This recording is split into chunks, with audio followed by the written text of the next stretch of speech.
Live from Callaloo Studios in New York City, you are listening to Let's Take It Offline with your host, Kishshana Palmer.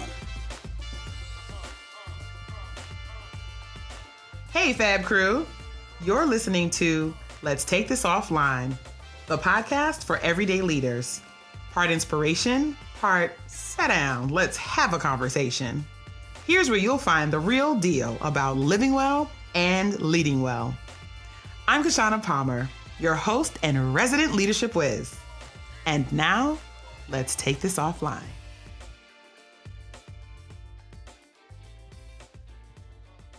Don't forget to subscribe, download, and leave a comment so we can keep the conversation going. Okay, y'all, for this conversation, I had to bring in the big guns. So I called up my girl Tani and got her on the phone. Tani Chambers is an entrepreneur, a fintech founder, and economic equity advocate for women. Her career and entrepreneurial endeavors in experiential marketing, technology, and finance span over 20 years.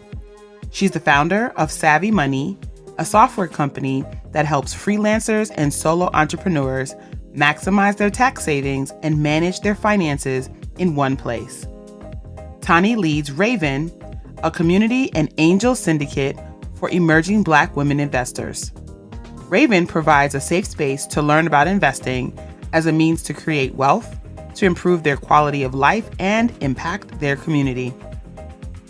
Tani uses her voice to advocate for equal, inclusive, and equitable economic opportunities for Black, Indigenous, and people of color women, while working to form alliances, build bridges, and bring awareness to the disadvantages they face. Her goal is to create change by developing solutions, opportunities, and transforming public policy.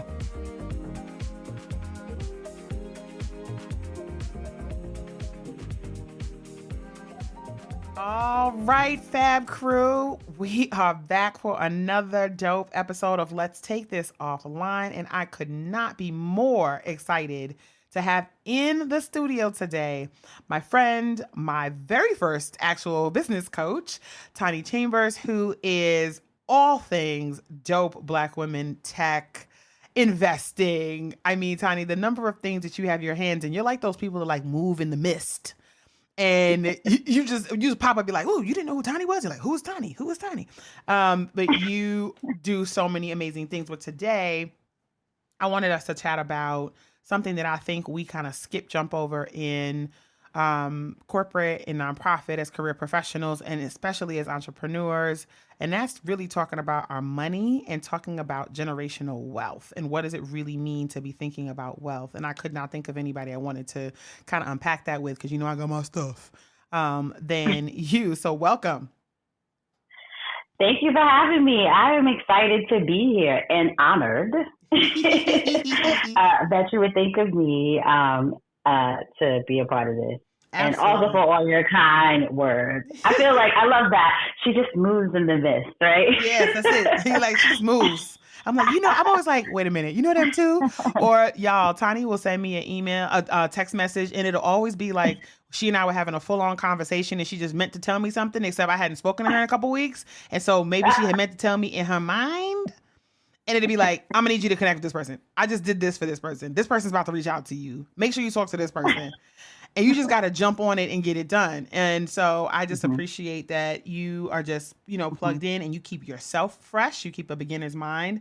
And so one of the things that you and I and a bunch of the women that we know and the work that you're working on around investing, a word that came to mind for me was legacy.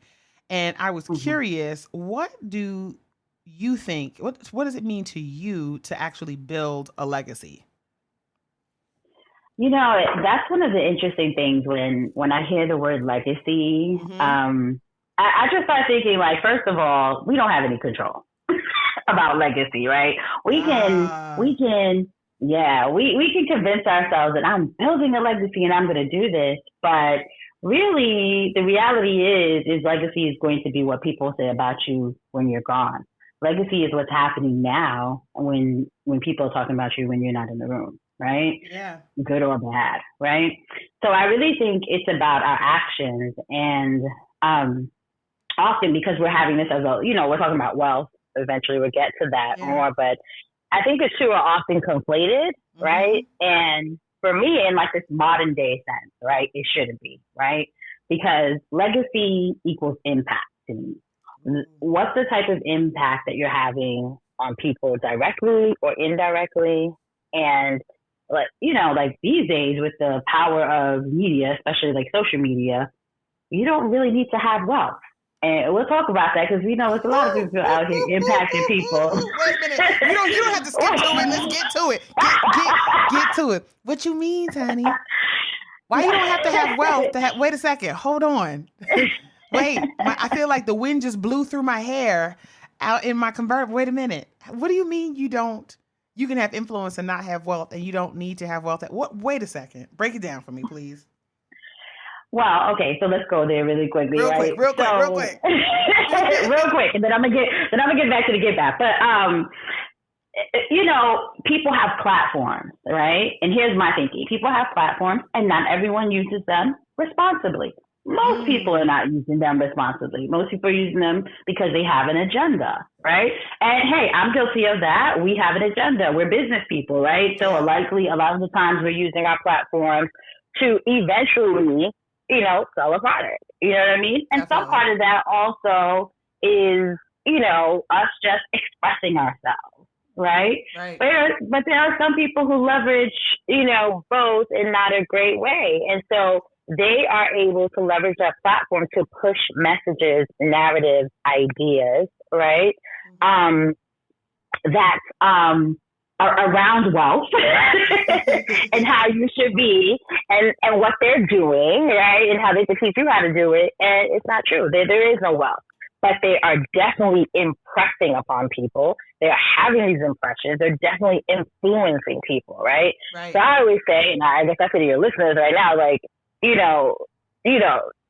make sure, right, that everyone ask questions, right? Recognize when you're being put through a framework, because guess what? Everybody's really using the same framework. It's not that different. It's just everybody putting their little sauce on it, right? That's it. There's nothing really original under the sun at this point. We're all sort of like pulling forth our interpretation of how the original thing went down. Okay. And there's plenty of works of literature that we can reference that look just like that. Could you say it again?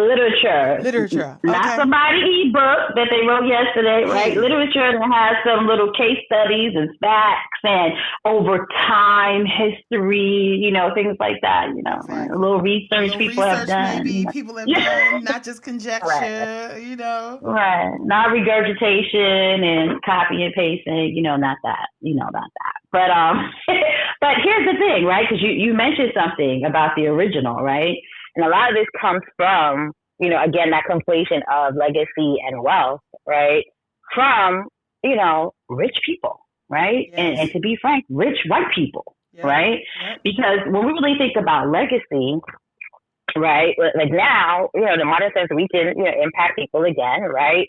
Through, and have people keep their names in our names in their mouth or at their fingertips, right? And keep our legacy alive and going without having this money, right? But before it was like intertwined, right? So we start thinking about names like the Rothschilds, the Rockefellers, Knights. I know you and a lot of your listeners listening know these names and these foundations, right? And I mean, I could go on about libraries, wings, buildings that bear the name of people whose wealth, which by the way, is still impacting today, their wealth, right? And therefore keeping their legacy alive, right? So I think we start talking about legacy and the idea of legacy, it really, and the conflation of wealth, it comes from looking at these people and what they're able to do, right? Definitely. And I think we see it happening now a little bit, right? So with like if we look at families, we think about like the Carters, the Smiths, right? LeBron James, right? And even Oprah, right? We always think about Oprah. I didn't say her first, but and perhaps, and perhaps the K girls, and you know who I'm talking I know about. who you're I'm not talking going to say about. his That's, whole that's name. not my bag. So, okay. Yeah, no, not mine at all either. But the K girls, but they're, what's interesting is like they're leveraging both, right? So they're leveraging this legacy of keeping my name alive, right? And through this media, but they're also leveraging it to build wealth, right? Yes. So interesting, right? Now, when they're gone, what that means for their children, it's going to be interesting. Like on the financial end, if they invested properly and they didn't do too many dumb moves, their children at the very least should be able to have the runway to make decisions that will continue that wealth building or ruin it, because we've seen that over the course of centuries and times, across dynasties and across kingdoms and across all types of things, where one generation can obliterate the wealth that was built, stolen, pilfered, you name it, by another generation. But the thing that came to mind as you were talking about that was that I have been in conversations where folks have been like, well, it doesn't matter if I have money or not. My legacy is really tied to my family name, or it's tied to whether I have children or not. And I have always felt really conflicted about that, because I'm like, name shame. Like, if I don't give my kid enough runway that she can make the types of decisions that give her the ability to be able to try again and do that in such a way that she is not worried about the lights over her head, the roof over her head, the lights being on, where her next is coming from. Talk about it. So that she's not operating from a position of literal scarcity because she has to find a way or make one. It's really tough to make good decisions consistently when you are operating that kind of car and with that kind of deficit. And so I think that to your point, we have conflated it over time around the financial aspect of what it means to have legacy, but in reality, in day-to-day, just regular, daggler, schmegler, tiny operations, it's critical for us to be able to look at legacy as laying track. I agree 100%. Laying track. So absolutely. Because your kid is not thinking about your name, or keeping the name alive when they're thinking about trying to eat, trying to keep the roof over their head, and perhaps take care of, their children and their family. Exactly. That's not what's happening. That's exactly right. And so, I think that the another part that I love that you have talked about in the past around legacy, finances, and children is having the responsibility of teaching your children what it means to lay track, so that they understand the responsibility and the benefit of doing so. And an example that comes to my mind is a friend of mine took out 9 life insurance policies for his older children. They're like 18, 19, 21, 22 age. And he's working himself to the bone. And I was like, first of all, I don't know if that's the best strategy for your life, but I'm not a life insurance professional, so I can't really speak on that. But also, have you taught them about the value of actually having the policy so that they can actually know to pick up their own early enough and keep it? So that's one of the ways that they are able to build assets for themselves. He looked at me like a deer in headlights. I was like, never mind then, forget it. Right. So he's helping the life insurance agent definitely build a legacy, a wealth legacy for their kids, for sure. But that's important, right? Because what that says to me when I hear something like this is that there's a lack of education around it, right? So for some reason, he thought that this is the way. Right. And in wealth, you always hear this, and it's definitely true. Diversity is key, right? We some of the lessons that we pick up, whether it be from a book someone gave us or our parents actually taught us, you don't put all your eggs in one basket, right? So to me, that's, to each its own, but I definitely wouldn't recommend that. I definitely wouldn't be doing that. But yes, teaching them, right, the value, or maybe even teaching them why you're working so hard to do these things, right, would perhaps help them to start, being better and doing better. Because I think that's one of the things that I didn't get taught. Like, the only wealth talk my mom had with me was, when I got my first corporate job. And, I was coming from one of my infamous spending sprees at Bloomingdale's, at Boobies. And, like, I was young, early 20s, working on Madison Avenue at an advertising agency. So I was making a little, money. So So what do?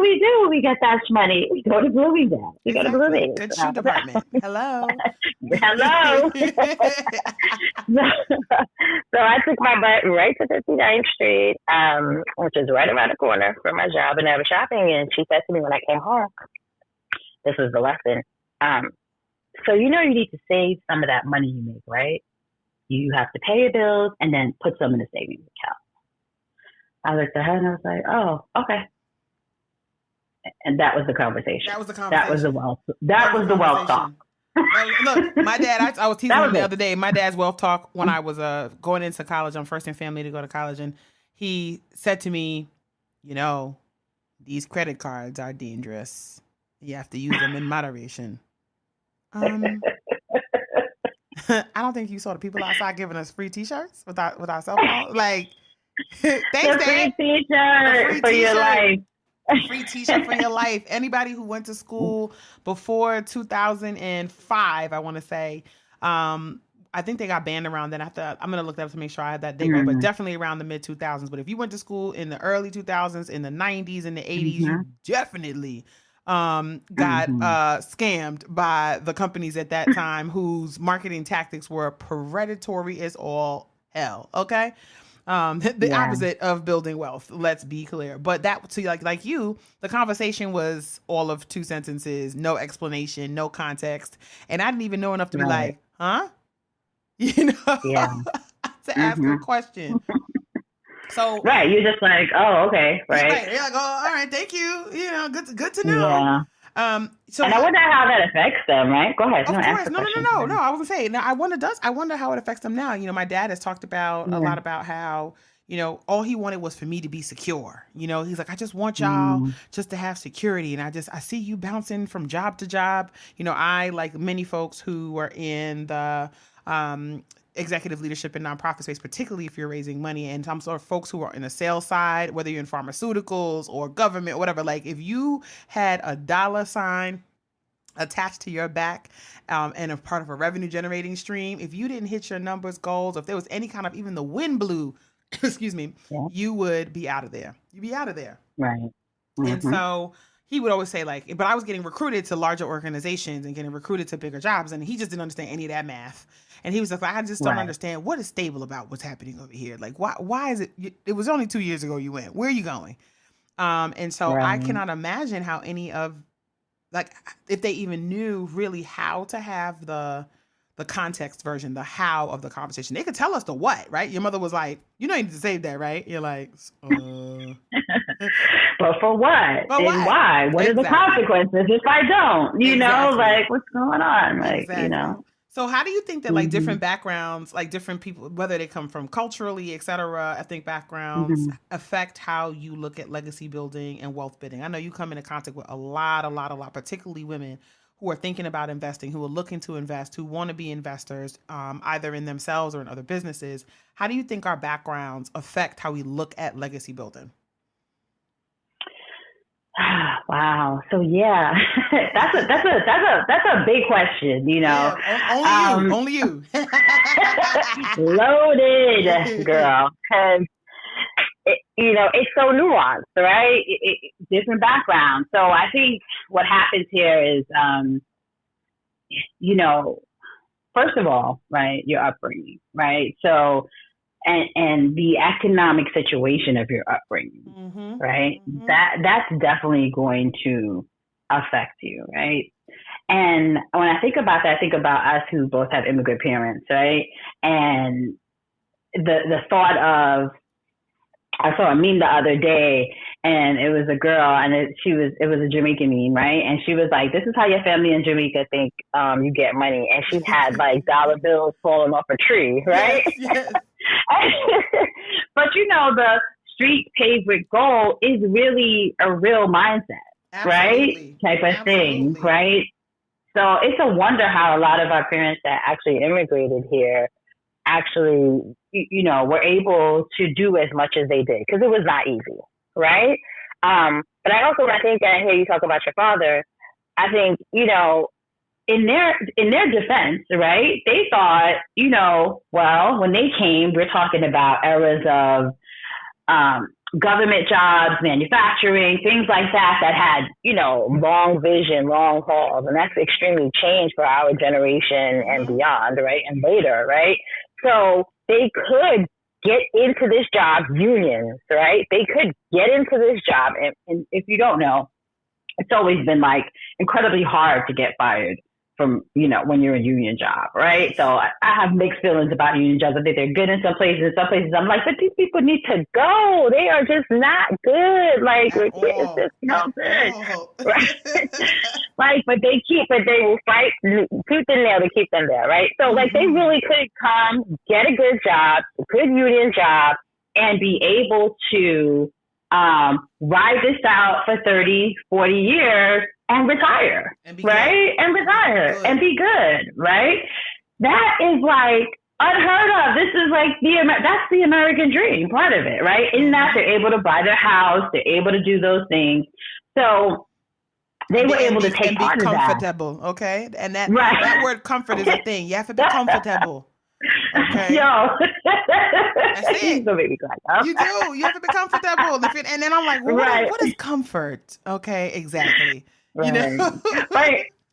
Right. But comfortable at the same time, let's think about the family dynamic of that, right? Yes. Because if your mom is a nurse and if she's a nurse, she's working overtime. If she's a Jamaican nurse, let me tell you. You have not seen your mother in 6 days. In 3 days, right? She about to, no, because she's picking up a second shift somewhere else. She's gonna. There's bills to pay. There's bills to pay, and don't let you be a smart student who honor roll or gifted and need a little extra for this or that and the other. They're gone to go and do it and come back. So you are raising yourself, okay? Exactly. So when we think about that, they think about comfortable as a luxury, first of all, right? Yes. Because first we think about different backgrounds of thinking about, well, first of all, we need to be able to survive, right? Absolutely. Period. And I think that I like to use immigrants in this perspective, just with my experience, but they come over and, you hear that I came over here with $5 in my pocket, right? So the first mode was like survival, right? And it takes a while for you to shift from survival mode to like, oh, I'm comfortable. I feel good. We're all right. Especially depending on what your situation was someplace else.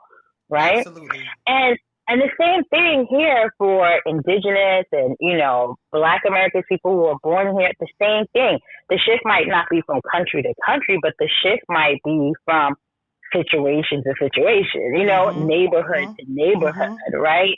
So mindset shift to another mindset shift because you've actually been exposed to something different that you didn't know that existed, right? Yep. But everything starts with this kind of like, sometimes we're at this, like you might start at the survival mode, you might start with this comfortable stage, but then you're exposed to something else that's like, oh wait, there's more. There's better. I could actually do that. And so depending on where you're at and where you're starting, right, that's going to really determine how you even think about wealth, a savings account, right? Think about the future. I got to think about living for now, right? Like, is there food in the refrigerator now, right? Like, I'm coming home from my second shift just to go to the supermarket to make sure the kids are able to eat, right? That's what I'm going to come into. You have to you're thinking in that perspective, right? If you're in a stage, maybe that's comfortable, right? You're like, okay, this is good, but I see that there's more, and I still feel a little bit worn down, right? I've gotten past maybe you were in that survival mode, right? But there's more. I could get a nicer car. I really could do that. I could do this. There's more. And then you probably are in that mindset where you can start thinking about retiring, right? But if you're in the previous mindset, you're like, retire? Like, it's just, you're not going to think it. So all these things will affect and determine how you even approach or even consider building a legacy or building wealth. Absolutely. Okay. And the idea of living for now, takes on so many meanings. So I think about folks who, regardless of their background, didn't grow up with a lot of financial wiggle room. So whether that's disposable income, people say I grew up poor, I grew up without money. It just depends on how you grew up in the world and what that means. Because I feel like growing up without money sometimes feels relative and sometimes feels like, no, literally nothing. And do you even know if you're poor? That's another thing, right? Hey, how about I didn't know my parents were working class folks, good folks, hardworking folks until I went to college I thought my parents had money, okay? Because we got to go on vacation every single year, once a year. Up until I was a teenager, we went to Jamaica every summer. And I got to study abroad in high school, so listen, I thought I got a car when it was time to go to college. Newness was never a question. My dad was not buying a new car. Okay. But just on that point, like, hold that thought. Let me just say on that point, it's like, I tell people this, I really talk about it, but I tell people this story. I'm like, I didn't know that I lived in the projects until someone told me. Yep. And people go, oh, how could you not? I said, because I'm going to tell you about my experience. Like, first of all, narratives. We got to talk about narratives, right? When you're watching TV and you're seeing people who are poor and destitute and what that looks like, and they live in a project, you're like, but that's not here. All my neighbors are white. There's only a few black kids here. And if something happens, someone looking for a black kid, all those white old Jewish people, because that's just who they were, right? They would be like, oh, they're there, right? Mm-hmm. And everyone around where we live were working middle class, right? Yep.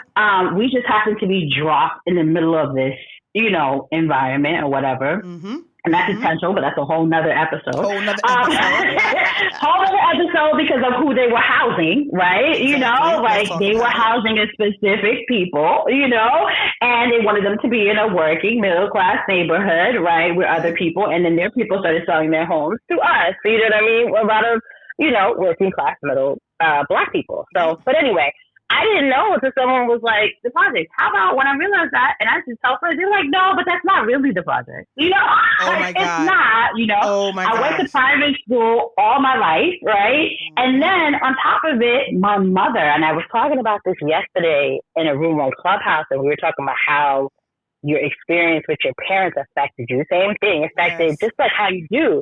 And I said, I'm listening to you guys, and I realized that, wow, my mom is a single mom. She exposed us to everything. Yes.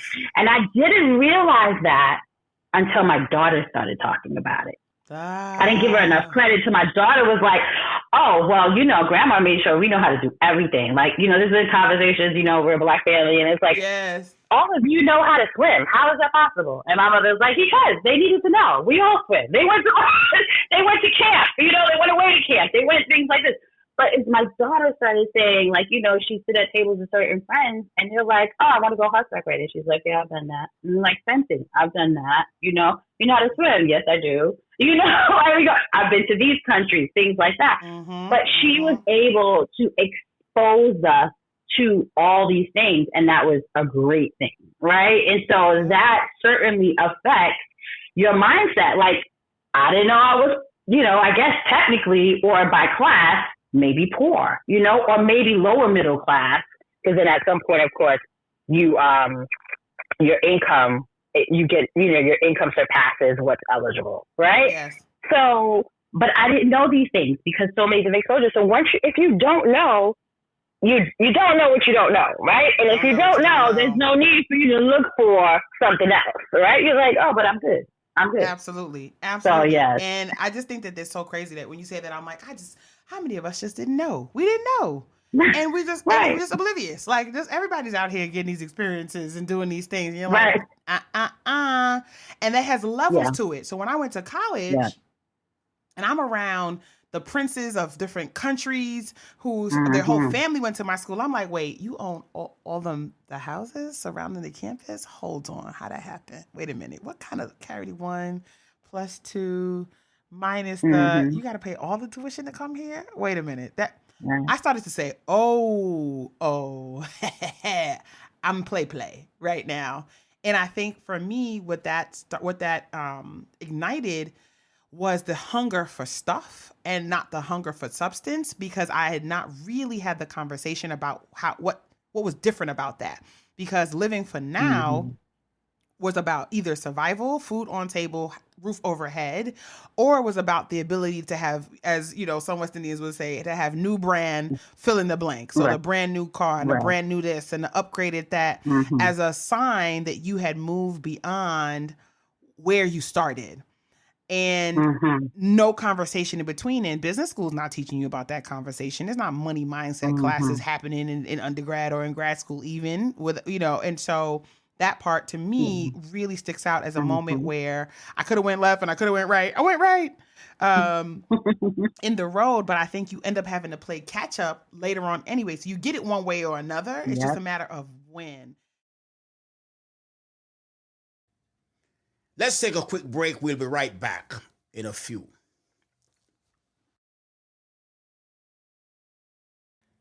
Love what you heard? Found a little nugget, but need more? Head on over to kishcamp.com, my masterclass for managers who are ready to do things differently at work and grow their skills so they can lead with confidence. Don't forget to subscribe, download, and leave a comment so we can keep the conversation going. Now, let's head back to take this offline.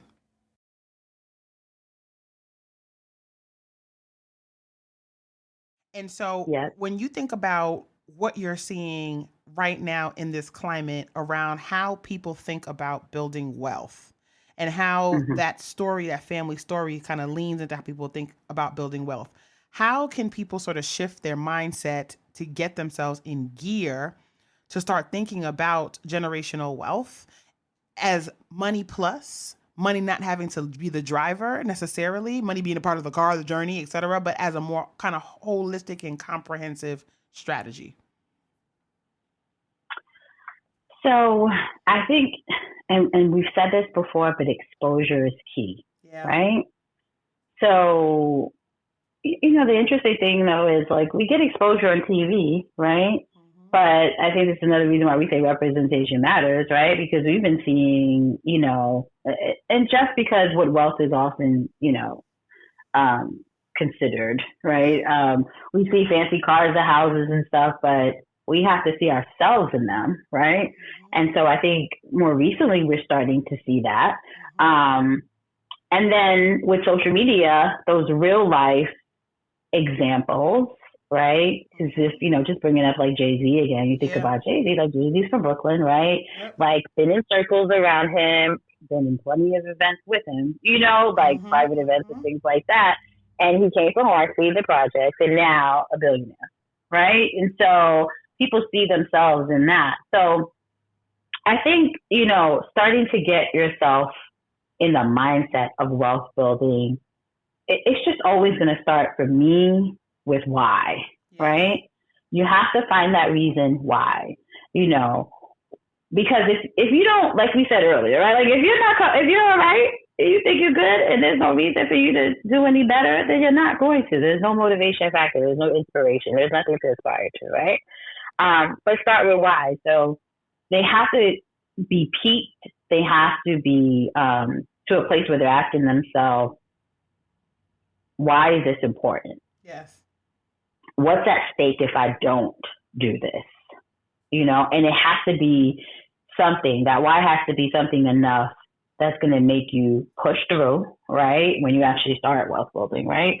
Push through I would say likely when things get rocky, right? Because I think we've also been through the scenario where, we started our wealth building, air quotes, right? And saved up money, done something, and then blew it all, right? Blew it all on something, or spent it on something, or thought we could rebuild it. Or it was just like, we start telling ourselves stories, right? So, well, I saved this money and I did this and I have a right to enjoy the money that I made, right? You're not about to come in here and snatch off my edges in the studio. You better get out. I worked hard for this money. I should enjoy myself.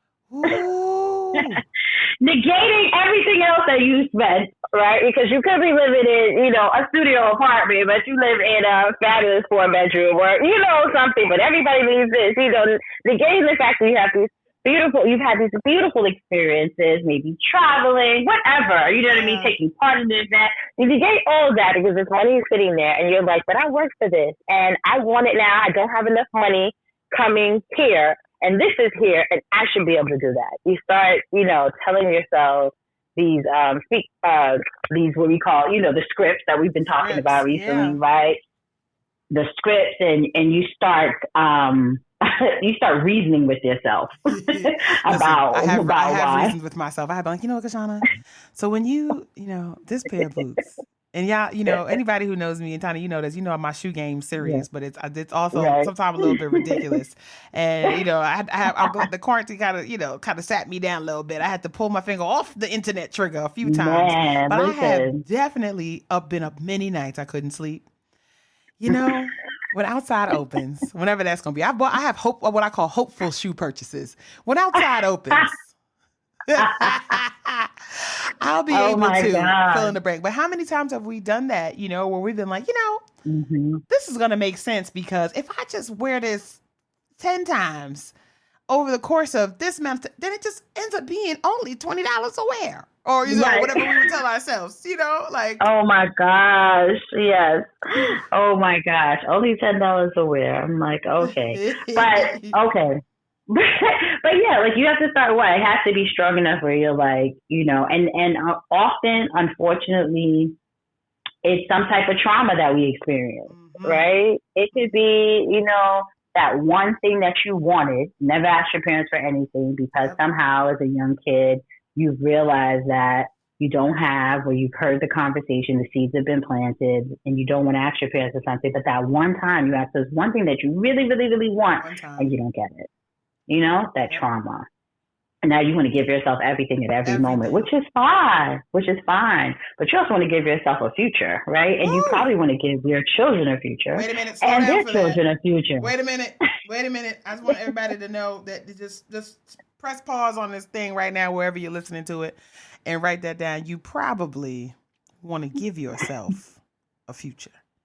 That's it. That right there. And your children and your children's children. And if you are not of the parenting lane and you're like, the children life is not for me, your god babies and your god babies, your nieces and nephews and their children. And so that it spreads. We think about like the roots of a tree and how it just sort of like spreads out when it's firmly planted.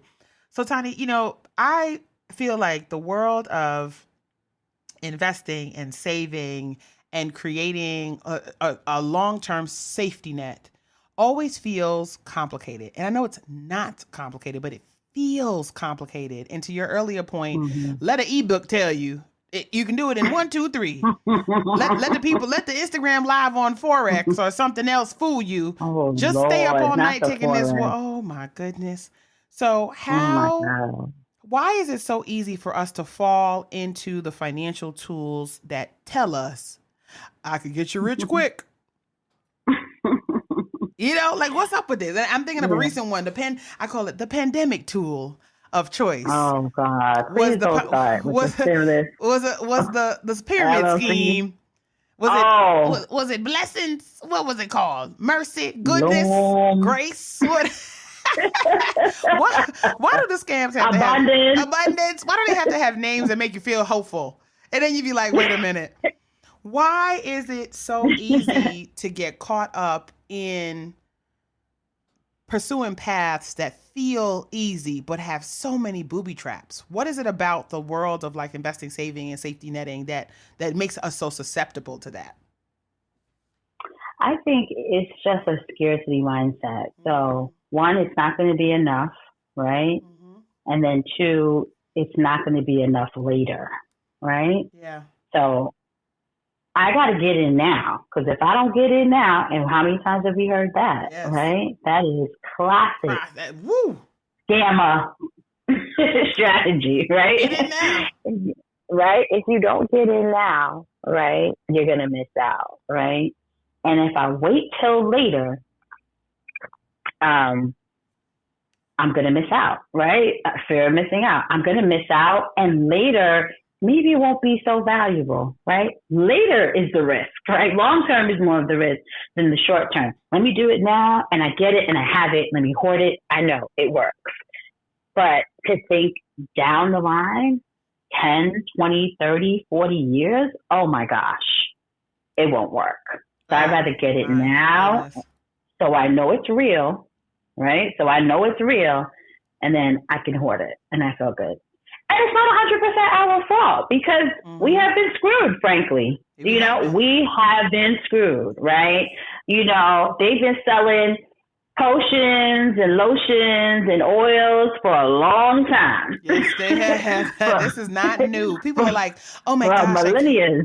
I can't believe this is happening. It's been happening for millennia. Okay. Like it's just really been Yes. happening a long time.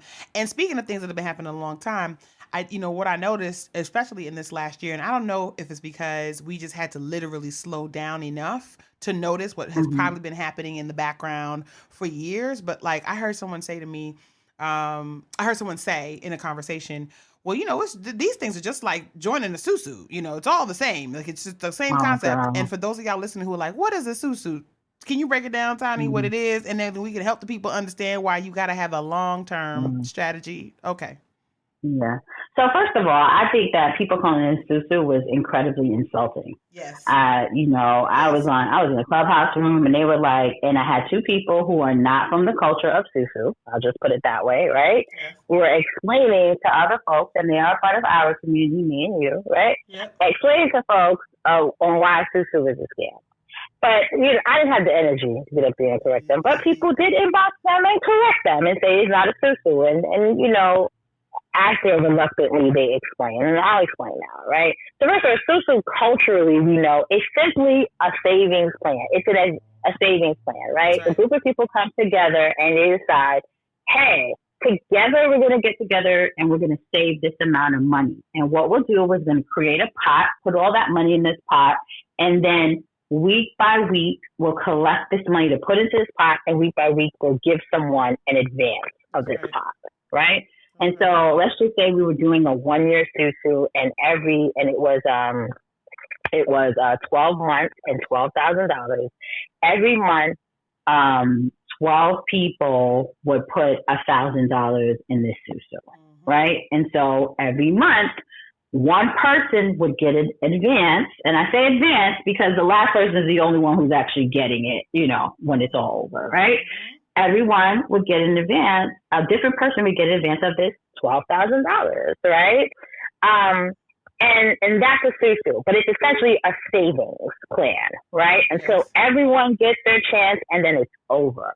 But everyone put in the same amount of money, right? There was no I came in and I put in $100, and Kishshana put in $900, and then we all get the money, or we get some crazy 3x type of thing. Right. Now, what's been going on with these scams, which are just pyramid scams with different names, are, one, they are saying, hey, invest $100, another arbitrary number, and bring two people in to invest $100, and you're going to get back $800.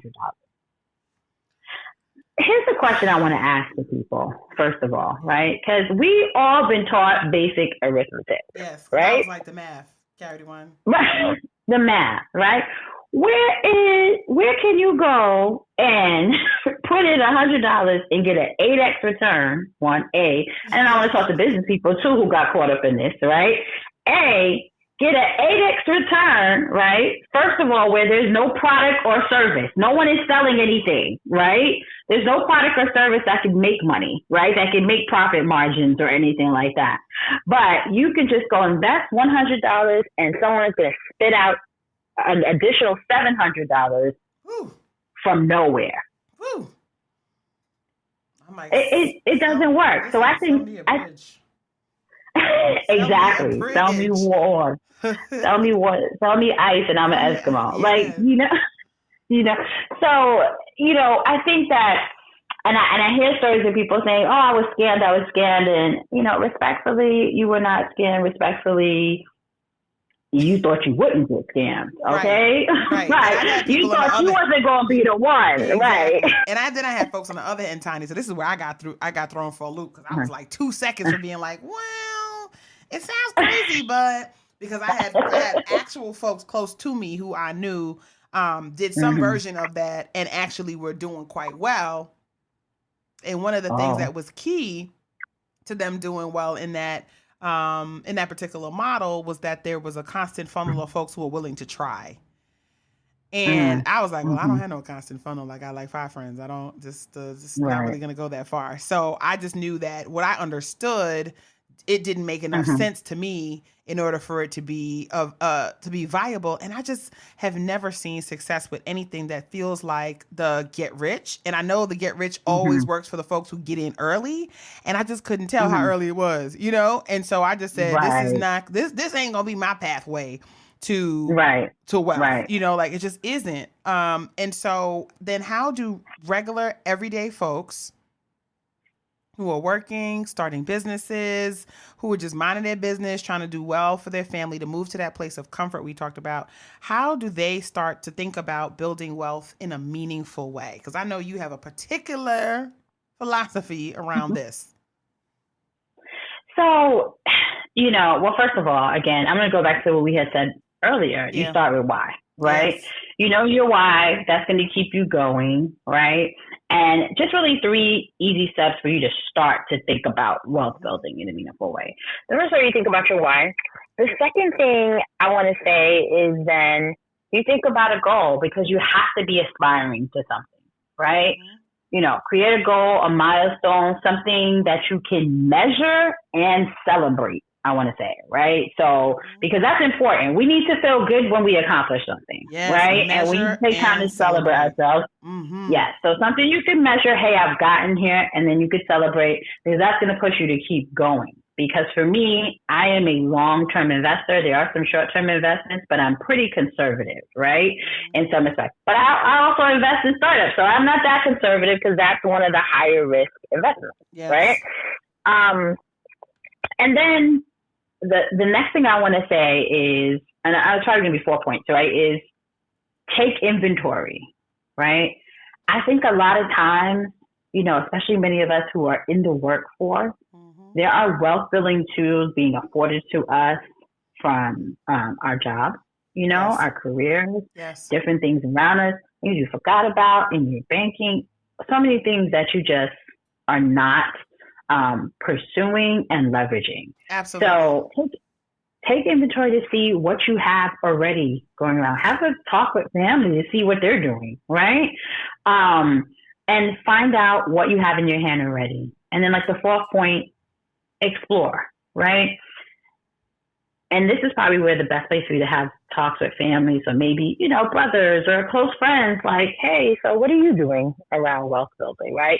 Keeping in mind that the loom boards, the AKA fake susus, are not investment tools. Neither are, I want to say, Forex. You mentioned Forex early, and what drives me crazy is people who are getting rich. I just want to let you know that's the constant ticker tape that runs across the bottom of my social media stream. No, you gotta clean up your profile, girl. Because here's the thing that kills me about this Forex thing. Just you know, put this in really quickly. You can say I'm a Forex investor.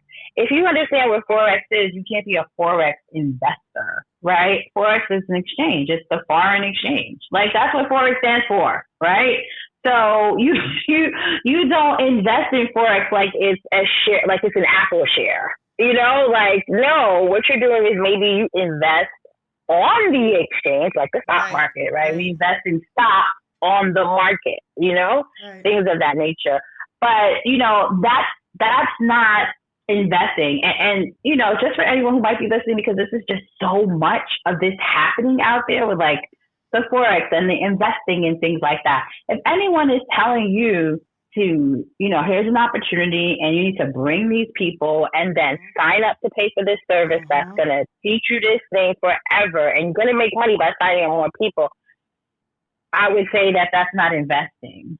Okay. And I'm going to leave it there. That's not investing. Right. So anyway, so then you want to explore and be mindful of these things, because our friends and family get caught up in this, and that's not their fault. It's just the nature of the beast, to be honest with you. It's just what's happening out there. Like I said, it's been going on for millennia, right? So you want to explore the options that are out there and find what is attractive to you, right? There's so many different ways to invest, right?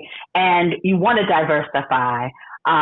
So there's so many different ways and so many places you can invest, right? So you can invest in the stock market, right? You can retirement investments. A lot of times you don't even know that your investments, like your 401ks and maybe opening IRAs and things of that nature, those are investments, right? They can be investments because they not only serve as savings, but then also that money while you're saving, not only just earning compounding interest, but also can be invested in the stock market. So it could be create more money, then earn compounding interest. I mean, that's great. You know what I mean? Absolutely. So IRAs, and then there's like real estate, right?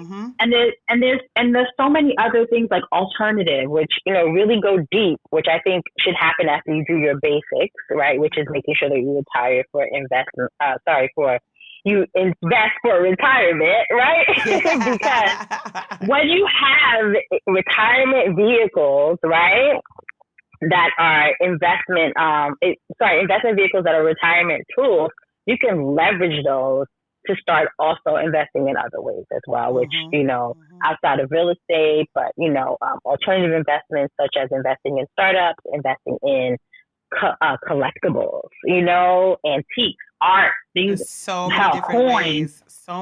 So many different ways. And so explore and see what works, what you like, what you're attracted to, right? And part of that, what I call is, this is where you start creating your investment thesis. And it sounds fancy, but all it just means it sound fancy. An investment thesis.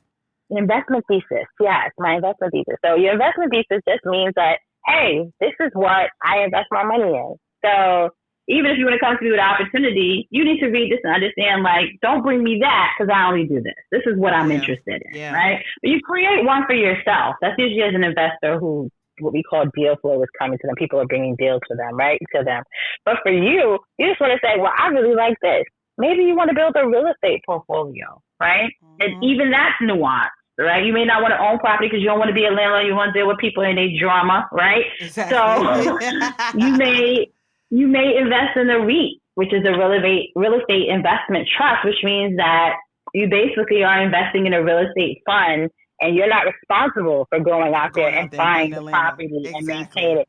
Right. You just give them the money and then give you a certain percentage on your money. And it sounds like to me that each of the examples you gave and just what we've talked about throughout, the explorer word was so critical because it basically boils down to this. Like, you got to find the thing that you are going to be excited about, because if you're not excited about it, you're not going to put the work behind it to get it done. Absolutely not. You know? And a part of that exploration is not even just the types, but like for me, a part of my investment thesis is impact investing, right? So I'm very, very, very motivated by things that improve the Black community, right? Things that will create wealth and opportunity among the Black community. Right. That doesn't mean that I don't invest other places, but this is very important to me. And so I've allocated a certain amount of my investments to that. So there's things like that. So if you are someone who is like super green, you may want to invest, you know, do some impact investing along, you know, sustainable things of that nature. Absolutely. But, you know, exploring is important. Make sure you're investing in things that you understand. Make sure you understand, you know, because if you don't understand, then, you know, that could get really slippery and you could get yourself in trouble. And ask questions, right? Like, I just love that you just broke it down into just the four, like, you know, people are like, in 4 easy steps, in 3 easy methods. But this really is, like, one of them is a thinking thing, right? Y'all even got to write a thing. Right. You have to actually have a discussion with yourself, what you can do in the shower, friends, okay? About why you even want to do that best thing. Best place, right, to think about it. And it's often, that first one, Tani, is often the thing that we get stuck on the most, because sometimes the hardest step to make is to decide. Yep. And if you don't have a really good handle on your why, you can't make a decision. And so it's giving yourself the space and giving yourself the gift of understanding what motivates you, I think, is so, so critical, so that it doesn't feel over your head. It doesn't feel like it's for other people. It doesn't feel like, oh, that's what the wealthy do. Well, if those of y'all who are like, I just want to have more children so I can build my legacy. Hey, you don't want to bring these babies into the world and be broke. Just want to be really clear. That's right. Because if you're not able to have money, which is a tool, which allows you to be able to, in some regard, give you some space, some runway to live beyond what you talked about, Tani, early on, which is survival. Then your children will not actually experience the type of life you imagine for them. I'm just saying. Yep. So from a Absolutely. legacy, family name, etc., building it is your responsibility, and you owe it to yourself to be able to give yourself the gift of understanding your why, and then taking the steps beyond that to being able to have a goal, to make sure it's measurable, and to celebrate that darn thing. Taking inventory, and then the last one you said, exploration with friends. Life is better when we do it together. And so not feeling like you have to go it alone, I think is so, so critical as you think about how to approach generational wealth. And depending on how you grew up in the world, Tani, that doing things together in every other area, it seems, besides money, is the way that we did a lot of things. And so it's bringing that family, community, communal idea forward into this particular body of work. Absolutely. I mean, that's why I created Raven. I didn't create Raven to just build wealth for myself, but I wanted to do it with my friends, right? I wanted to do it with a community of people who were thinking like me, we had lived and, shared lived experiences, right? Even though they were nuanced and different and unique to us, right? And we also shared a vision, a mission, right? Something that we want to accomplish together, a goal together, while having our individual goals. And so community is so important. Important. And just one last thing I want to add about wealth building. I want people to understand that the benefits of wealth building, because we talk about wealth building and legacy, and it seems morbid because it's like, I'm doing all of this for when I die, right? But no, your legacy building and your wealth building and the benefits of your wealth building, the return on investment, the ROI can start now while you're living, right? By, like my daughter is 25, right? She graduated debt free, right? That gave us an opportunity for her to start building wealth early, right? So what that means for her and myself, right, is that we're able to do things together, right? Because we wouldn't have been able to do it if we aren't able to build certain wealth, if that makes sense. So we can travel together or separately with our friends, with our family, with our booze, whatever, things of that nature. And going back to what I said earlier about exploring and being able to, my mother gave us the opportunity when I said we didn't know we were poor, we didn't know we lived in the project, right? Because my mother gave us this experience, right, of exploring and discovering and learning and exposure, right? That's what wealth gives you, right? That's what money gives you, access, right? So that starts now and not when you transition, whatever that means for you. I love that. So Tani, how can folks stay connected to you? How can they get involved with what you've got going on? Tell us how we can continue to just learn from you, learn alongside you, act on what you teach, and make sure that you stay buoyed up as well as because helping folks how to learn how to invest and to do this well and to do it authentically and to do it with integrity. That's not light work. No, not at all. Not at all. It's heavy. Yep, for sure. So you can find me under Tani Chambers on pretty much any platform. I respond.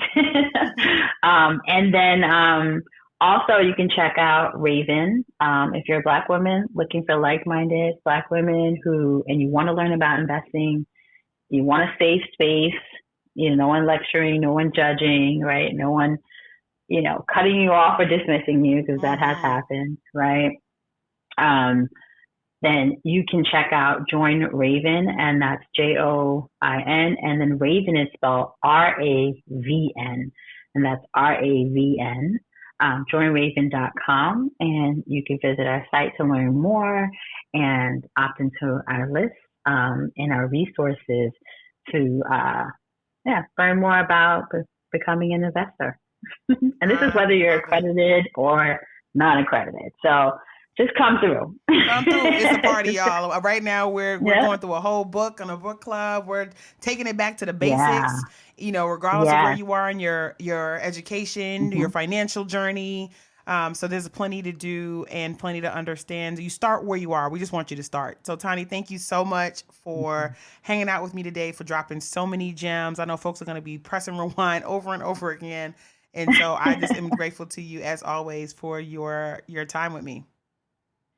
It is always a pleasure, Kishshana. It is always fun, and I appreciate you and everything that you're doing. And I'll see you soon. I'll see you soon. On our next episode, y'all, our guest is going to hip us to the game of how to do HR right in our new normal. You don't want to miss it, so make sure you subscribe, make sure you hit that download button, forward it to a friend, and we'll be talking to you real soon.